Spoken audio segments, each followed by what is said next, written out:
안녕하십니까. 시민대화 LBC 소장 임철웅입니다. 오늘 우리 이혼했어요 2 시즌2의 일라이 지연수님의 마지막 편을 준비했습니다.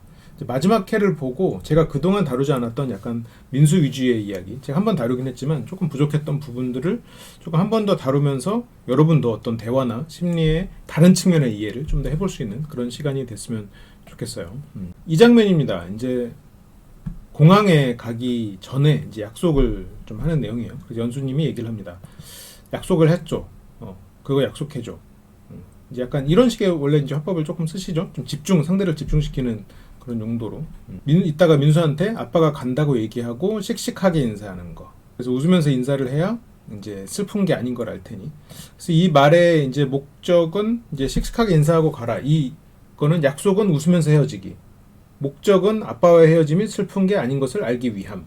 이게 목적이죠. 그리고 이 목적은 두 사람이 오케이 된 그런 거고, 거기에 따라서 이제 나도 울지 않을 테니라는 이제 조건을 이제 건 거죠. 그래서 이제 이렇게 얘기를 합니다. 이제 일라이님과 지연수님은 이성으로서는 더 이상 이제 관계의 개선의 여지가 없다는 것을 서로가 이제 어느 정도 합의가 된 상황이었죠. 이제 그래서 어머니로서 민수의 어머니로서의 입장으로서 얘기를 하고 있습니다. 어떻게 보면 그게 지금으로서는 현명한 행동일 수 있다고 생각해요. 어쨌든 그렇게 얘기를 했습니다. 그리고 이제 민수의 생일 파티 두 손을 모아서 기도를 해요. 소원을 뭐라고 빌었냐면 아빠가 우리 곁에서 떠나지 않게 해달라. 실은 이런 것만 봐도 민수가 상당히 성숙하죠.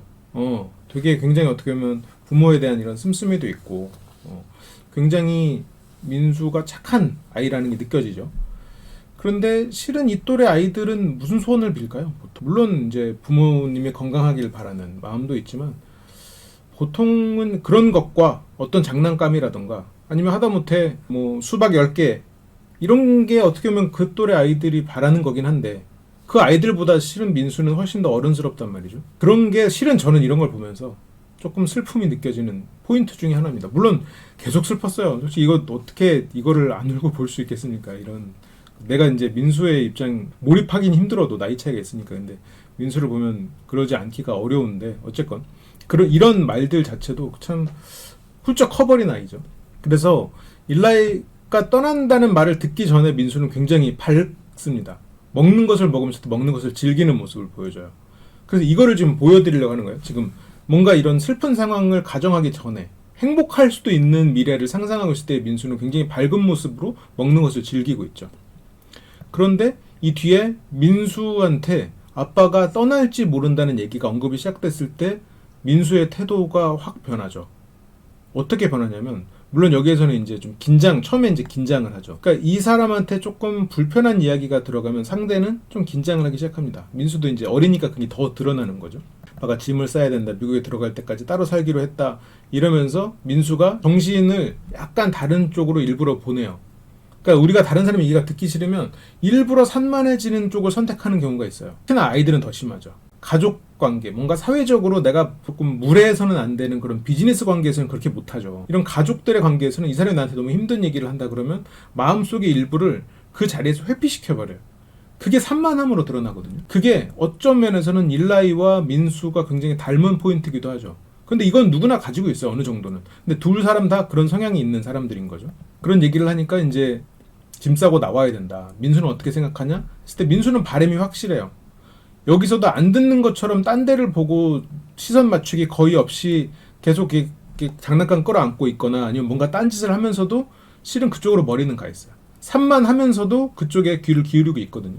그래서 아빠가 지냈으면 좋겠다. 민수가 더 슬프지 않게 그냥 먼저 나가는 거다라는 얘기. 그게 실은 민수 마음속 깊이 받아들여지긴 힘든 얘기지만, 그래서 나가기로 결정했다는 말에 민수의 행동이 감자를 계속해서 찍어 먹습니다. 그러니까 감자를 그냥 배고파서 먹는 게 아니라 그냥 산만함이 되는 거예요. 그래서 이런 상황이 계속 반복되면 실은 아이들은 산만한 아이로 자라게 될 가능성이 있죠. 내가 집중해야 될 것이 힘들어질 때 이 정신을 둘로 쪼갠다고 할까요? 이거를 뭐라고 하면 좀 더 쉽게 전달이 될까? 그렇죠? 약간 그런 식의 반응이 일어나 버려요. 일부러 내가 다른 짓을 해서 저 말의 타격을 줄이는 거야. 이거는 정신 상태는 프리즈에 가깝고, 그러니까 약간 굳어버리는 거에 가깝고, 행동은 산만한데 실은 내 정신 상태는 프리즈인 거지. 그럼 이런 거에 자주 노출된 사람들은 이게 어떻게 보면 트라우마가 되는 거거든요. 그러니까 우리가 트라우마라고 하면 제가 조금 과장해서 얘기하는 게 있어요. 민수가 뭐 엄청난 트라우마를 겪었고 그렇게 막 나빠진다 이런 얘기를 하는 건 아니고 그런 인간의 심리에 대한 이해를 위해서 이 장면을 좀 빗대서 좀 더 극적으로 얘기한다고 좀 이해를 해주세요. 과거에는 우리가 뭔가 큰 충격을 땅 때려 받아서 아 충격 먹었다. 난 이게 내 트라우마야. 그게 평생 간다. 이것만 트라우마로 생각하는데 실은 가랑비에 옷 젖는 게 실은 현대인들이 훨씬 더 많이 겪는 트라우마의 종류입니다. 우리가 빵 맞았으면 그거를 극복하고 계속 되새기지 않기 위해서 노력하고 그러면서 살아가지만 그래서 뭔가가 내가 그 원인을 알아요. 근데 뭔가 어디다 내세우긴 힘든데 그게 연속돼서 계속 나를 때리면 나는 어디 가지도 못해. 이게 뭐 원시대처럼 내가 뭐 몽둥이 들고 싸우거나 아니면 그냥 다른 동굴로 도망가거나 그럴 수가 없단 말이죠. 그냥 난 그 자리에 있어야 되거든. 거기서 일을 해야 되거든. 아니면 그 역할을 해야 되거든. 못 도망가. 항상 그 자리에 있어야 돼. 그럼 어떻게 돼요? 정신을 마비시켜버려. 스스로가. 좌절 상태에 빠뜨려요. 가랑비에 옷 젖듯이 받아들일 수 있을 것 같은 그 역체 트라우마 그런 상처가 계속 반복되면 이 사람은 오히려 더 큰 트라우마에 빠지는 거거든요. 그래서 사람이 더 산만해지기도 해요. 집중을 못해. 집중하면 상처받으니까. 무언가에 내가 몰입해서 잊을 수 있으면 좋은데 그게 계속 떠오르니까 자꾸 스스로를 그걸 떠오르지 않는 상황에 노출시키는 거야.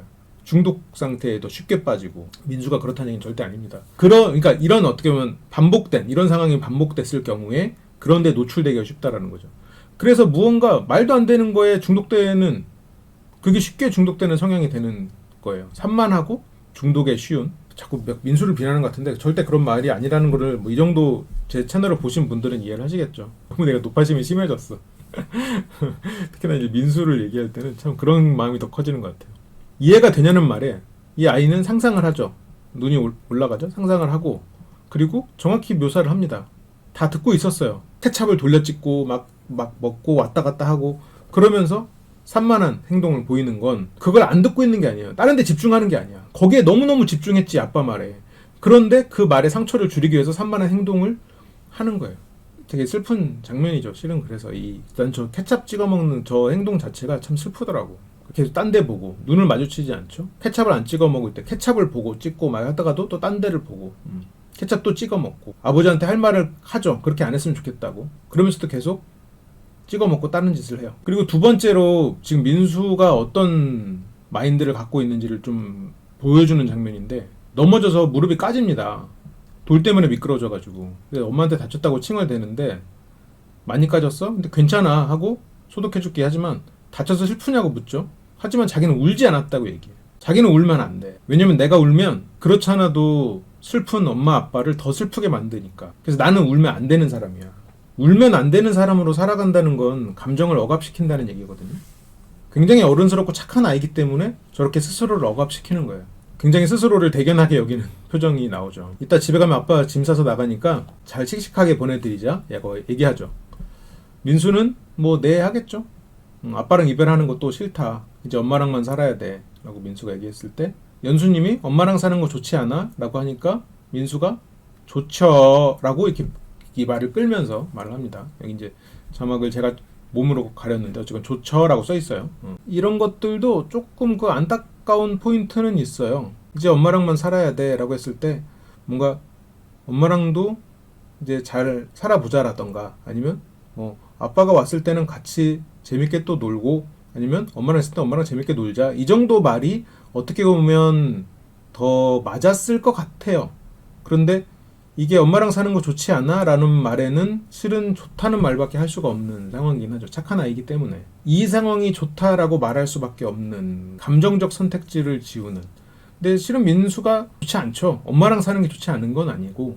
근데 아빠가 없는 거가 안 좋은 거잖아요. 민수가 조금 더 감정적으로 자유로울 수 있는 부분이 적죠. 그만큼 성숙하고 착한 아이로 지금은 잘 크고 있지만 이제 나중에 이제 자아가 더 커졌을 때가 조금 이제 좀 걱정인데 여기서도 참 성숙해요. 어떻게 보면 굉장히 현답을 하죠. 둘은 우리 가족의 그 전부가 아니다.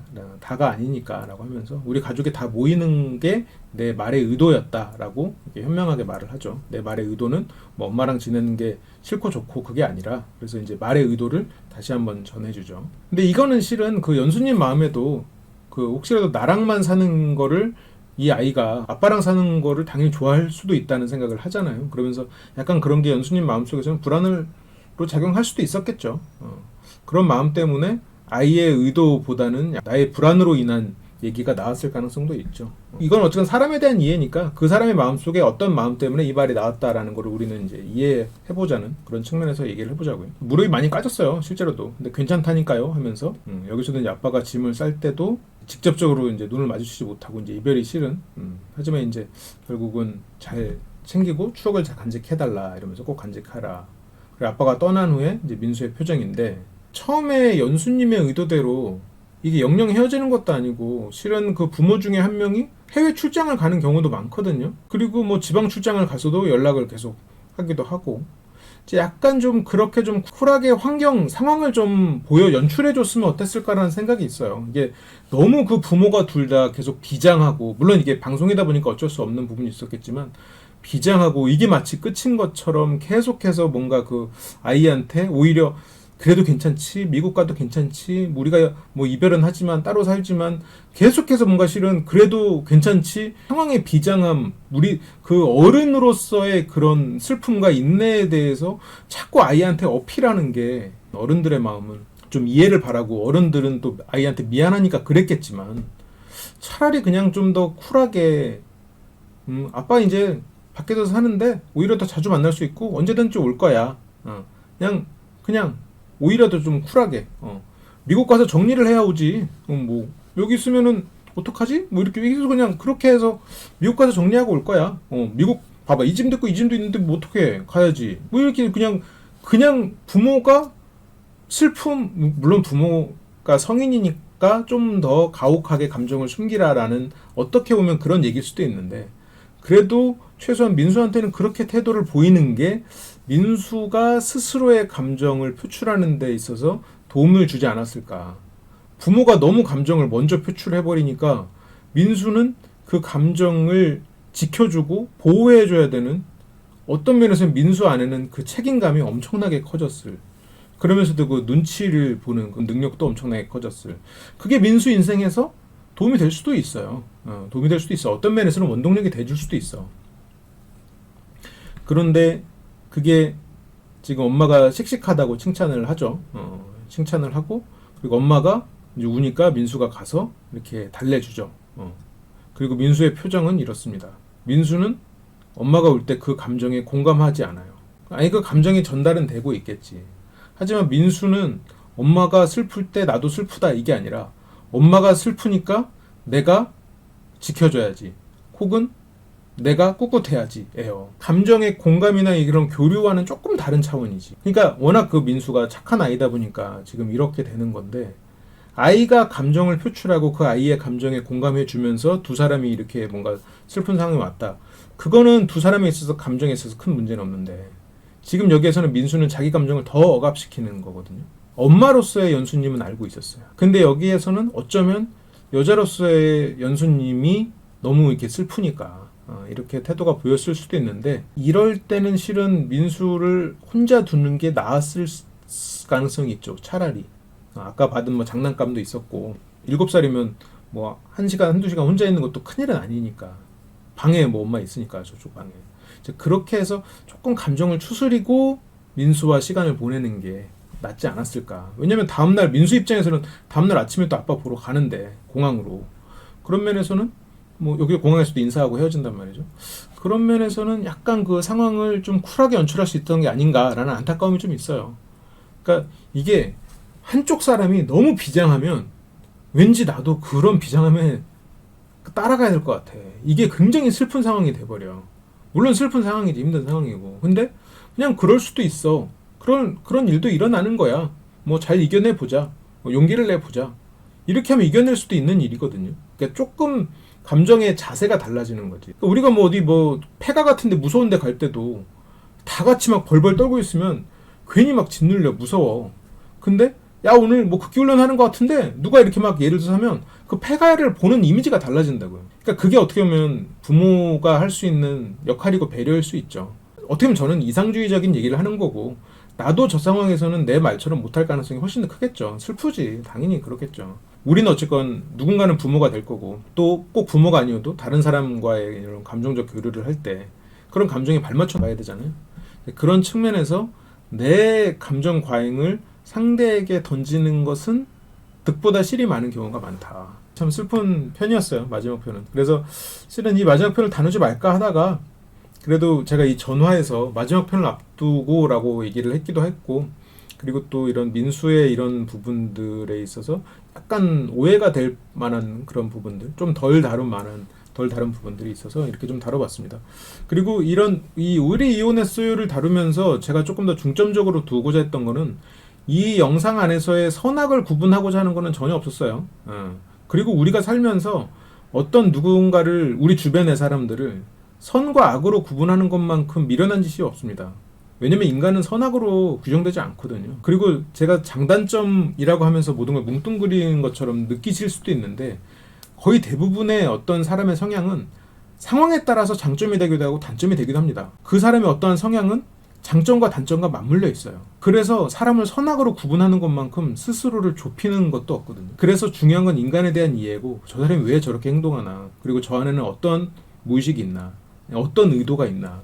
그래서 그 사람이 나한테 뭔가 무례하게 행동하는 것 같아도 그 사람의 의도가 선하다면 그 무례함에 대한 태도를 조금씩 바꿀 수 있도록 내가 언급해주고, 그러면서 시간을 가지고 기다려주고, 그런 게 어떻게 보면 관계에 대한 개선이잖아요. 그래서 우리한테는 뭔가 이런 걸 생각하는 사람에게는 언제나 기회가 있어요. 물론 도저히 안 되는 사람이랑 관계를 끊으면 되지. 그것도 과감한 선택이 필요할 때가 있죠.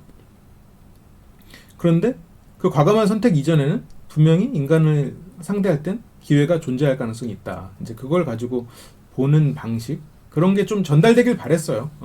그런 의미에서 약간 이런 영상을 통해서 이런 얘기를 하는 게 좀 의미가 있지 않았나. 저는 그렇게 혼자 생각을 했습니다. 네, 그래요. 이렇게 해서 우리 이혼했어의 얘기는 좀 마무리를 지을게요. 그러면 우리 이혼했어의 편은 여기서 마치고, 제가 또 이제 다른 또 영상들, 우리가 일상에서 뭔가를 배울 만한 소지가 있는, 그리고 우리 일상을 투영해서 그걸 통해서 우리의 또 일상을 또 변화시킬 수 있고, 인간을 보는 시각 혹은 심리와 대화를 우리가 또 개선할 수 있는 그런 포인트가 있는 영상이 있는지 계속해서 탐색하고 여러분들의 제보를 받으면서 또 계속 좋은 영상을 만들도록 하겠습니다. 그러면 시청해주셔서 감사합니다.